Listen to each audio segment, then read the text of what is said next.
Então, essa longa onda neoliberal, que começa no final dos anos 70, vamos dizer, na década de 80, ela obviamente tem um sentido, para nós, conservador, embora tenha esse aspecto restaurador, que está voltando para trás, porque ela está a serviço daquilo que o capitalismo tem de mais destrutivo, ou seja, a mercantilização de todas as áreas da vida, o individualismo feroz, a concepção de que os problemas sociais se resolvem pela iniciativa privada e portanto, que qualquer forma de intervenção social, sobretudo via Estado, fica sendo demonizada como algo,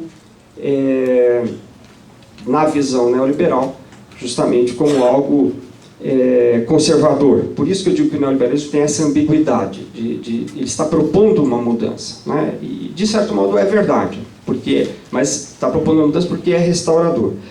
Bom, essa longa onda neoliberal que está se vivendo desde os anos 80, porque nós estamos há mais de 30 anos nisso no mundo, ela teve reflexos contraditórios no Brasil, porque quando o neoliberalismo começou, o Brasil estava tomado por um fenômeno que eu não sei analisar muito bem, mas que eu acho muito interessante, que é eu penso que seja uma hegemonia cultural da esquerda.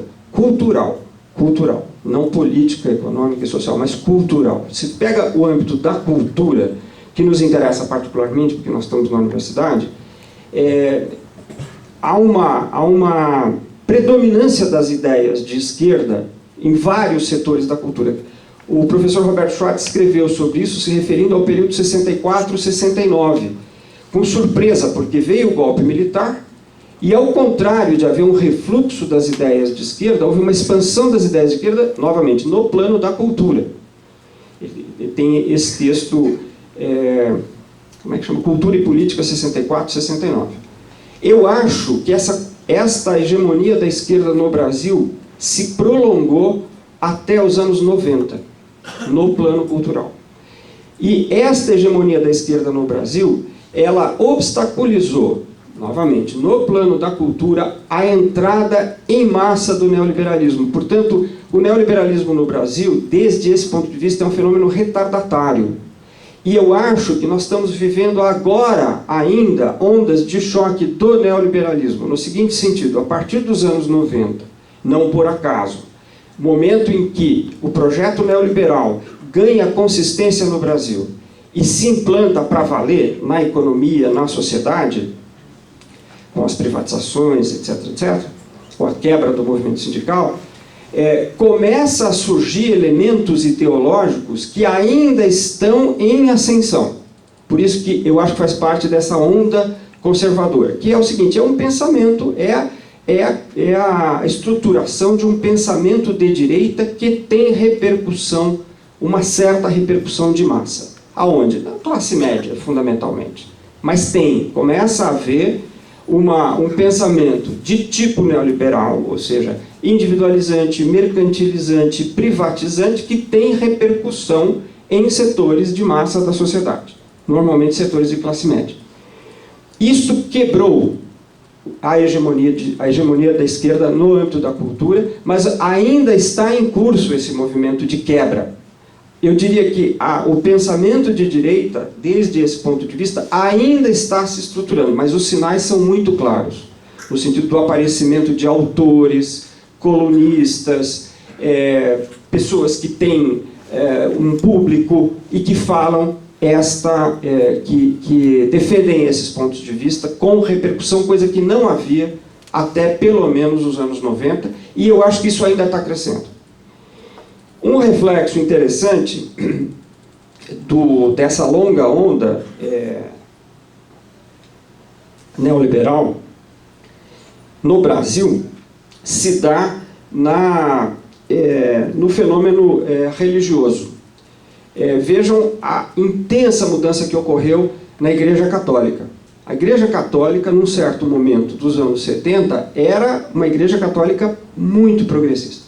Num país profundamente católico como era o Brasil até a entrada do evangelismo, isso era uma coisa muito forte e que ajudava a dar substância a ao que eu estou chamando de hegemonia cultural da esquerda. A Igreja Católica mudou muito com o Papa João Paulo II, agora com o novo Papa. Mudou muito, a tal ponto que eu acho que hoje os setores progressistas dentro da Igreja Católica já são minoritários e me parece que continuam em refluxo. Então, uma instituição-chave mudou de lado, né, influenciando largos setores. E do outro lado da questão religiosa, a entrada em massa das confissões evangélicas, que já ocupam hoje algo como 30% da população brasileira, e eu sempre digo isso, mas sempre correndo o risco de comprar briga com os evangélicos progressistas, mas de modo geral eu acho que as confissões evangélicas também, é um pouco ousado alguém que não conhece o assunto como eu dizer isso, mas eu acho que elas casam muito com o pensamento neoliberal, elas produzem um discurso que é um discurso no sentido da ascensão individual, da redução dos espaços públicos, sem falar em aspectos morais que não são diretamente o meu tema aqui, porque envolve, enfim, um conjunto de outras questões. Então, se nós somarmos essa virada da Igreja Católica à entrada em massa das confissões evangélicas, nós vamos ver algo que é ao mesmo tempo um reflexo e um motor desta onda conservadora que ainda está em curso no Brasil. Então, essa é uma onda de longo prazo.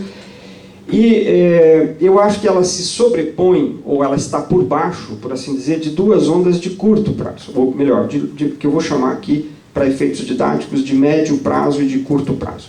A de médio prazo é a seguinte: a partir do primeiro governo Lula, começa a se notar uma intensa reação da classe média aos programas sociais e à mobilidade social que deles decorre. Ou seja, uma certa melhora nas condições de vida das pessoas de renda mais baixa, provocando um grau de ódio ao governo e às próprias pessoas que são beneficiárias desses programas, como eu acho que não se via no Brasil desde 1964. Eu acho que esse tipo de reação da classe média faz lembrar a reação que a classe média teve justamente com a Marcha da Família, né, no momento de ascensão da luta dos trabalhadores. É muito impressionante ver isso, porque para quem cresceu politicamente nos anos 70 e 80, que foi o meu caso, em que a classe média estava do lado da frente antiditatorial, é uma virada incrível, né? Bom, evidentemente, esta virada tem consequências e, vamos dizer, coloca todo um extrato da sociedade que, no conjunto, não é numericamente significativa no Brasil, mas é ideologicamente significativa e muito significativa no plano da universidade, coloca este setor numa mobilização que tem consequências visivelmente conservadoras. Então há um movimento que, não, curiosamente, esse movimento não se expressa muito no plano dos partidos, porque mesmo os partidos de direita não podem assumir esse discurso, porque não tem chance eleitoral com esse discurso. Então é uma coisa um pouco subliminar, mas é uma intensa polarização na sociedade brasileira. Insisto, como não se via desde 1964, sem que do lado dos trabalhadores haja muita mobilização, porque não há o tipo de mobilização que havia no pré-64. Não é esse o ambiente que nós estamos vivendo hoje. Então essa é uma onda de médio prazo, que evidentemente se combina com a onda de longo prazo, mas são coisas diferentes. E por fim, a onda de curto prazo, e com isso eu vou encerrar, que é a seguinte: existe da parte dos setores que estão se beneficiando dos programas sociais, e não só dos programas sociais, mas de todo um conjunto de políticas que foram estabelecidas a partir do primeiro governo Lula, Existem alguns estratos que não são, a meu ver, numericamente muito significativos, mas que passaram por uma condição que se assemelha ou se aproxima daquilo que se costuma chamar de classe média tradicional. Não é uma classe média tradicional, talvez não seja nem propriamente ainda uma classe média, mas se aproxima da classe média. Desses estratos, insisto, esta não é, dos 30 milhões de pessoas que melhoraram de vida, isso talvez não represente mais do que, talvez, quem sabe, 10%. Não é, eu não estou falando dos 30 milhões, esse assunto é um pouco complicado, então eu preciso ser claro quanto a isso, não é? Eu estou falando de um grupo pequeno, dentro desse grupo, um grupo que deu um salto um pouco maior, dentro desse grupo. Eu noto, e aí é muito, digamos, intuitivo da minha parte, porque não vejo, acho que não há pesquisa ainda sobre isso, mas eu noto alguns tipos de reação que vão no sentido de uma...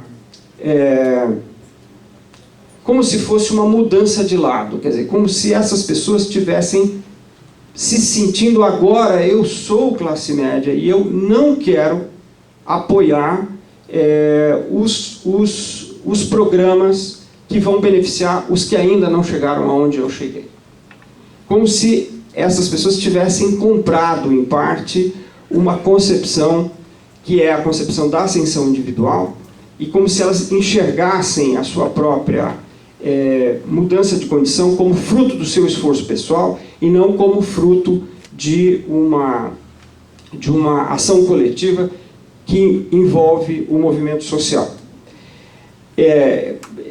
Eu vejo, por exemplo, nós estivemos discutindo aqui e em outros lugares a questão da militarização, a questão da repressão aos movimentos sociais. Eu vejo, eu intuo que em certos estratos há uma posição de apoio a essa militarização, o que também pode reforçar essa onda conservadora. O que estaria por trás disso é difícil dizer. O professor Vanderlei Guilherme dos Santos disse, bom, há uma possibilidade que essas pessoas percebam que há um limite para a ascensão e elas não querem mais mudança, porque qualquer mudança pode ameaçar a ascensão que elas já tiveram.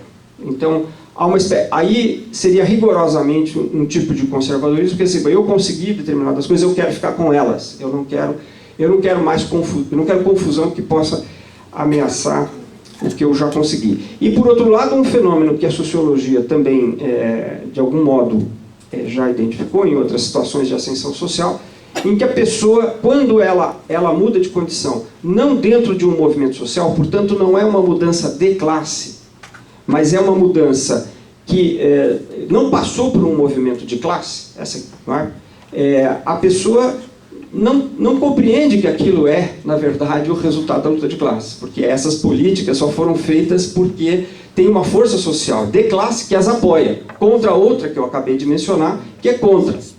Mas isso não está claro e, ao contrário, o que aparece, e por isso, nesse sentido, é um fenômeno propriamente ideológico, é a ideia de que a pessoa subiu pelo próprio esforço e, portanto, não se sente solidária com programas que vão ajudar todas as pessoas, mesmo pessoas que, vamos dizer, independente, quer dizer, a ideia de que os programas são direitos universais soa para essas pessoas como uma proteção indevida a pessoas que não fizeram os esforços que elas fizeram. Então, eu acho que esse é até aí onde eu consigo enxergar elementos, evidentemente, muito fragmentários, muito precários, mas, insisto, quero terminar dizendo isso. Não vejo uma grande onda conservadora e também não vejo uma situação que não possa ser contraposta pelos movimentos, no sentido contrário, pelos movimentos progressistas, estejam eles onde estiverem, da maneira como tem sido no Brasil nas últimas décadas. Muito obrigado.